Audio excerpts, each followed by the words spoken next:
All right, so part two of this story. So anyway, I ride my bike up to Licorice Pizza, the music store on Whittier Boulevard next to the Whitwood Mall.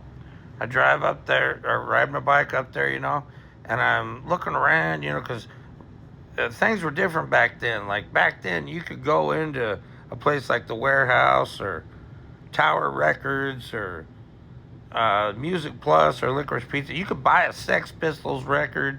You could buy an Iron Maiden record, GBH, another punk rock band. You could buy these bands, the Ramones, and you could buy John Cougar Mellencamp. It was just all in different sections, and every music store was like that. And so I couldn't find it, and I was like, "Hey man, I was looking for this band called Poison," and the dude's all, "Yeah, it's right over here, bro."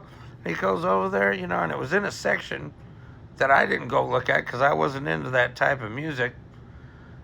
And I was like, "What?" So I go over there, and he flips the records back. He's all, "Right there," and I was like, "No, man, not these chicks."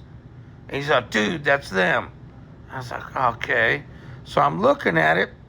I was like, wow, I recognized the singer, and I remembered CeCe DeVille. I was looking at him. Of course, their hair wasn't all poofed up, but I remember him with this, "and I'm Fifi" thing. And I was like, that is those dudes.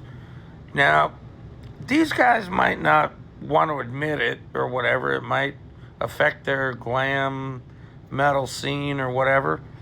I don't know. Maybe after all these years, they don't even care. But I'm telling you that these guys opened up for two thrash metal bands back in 1985, and of course, Leatherwolf and Celtic Frost. Nothing ever happened to them, really.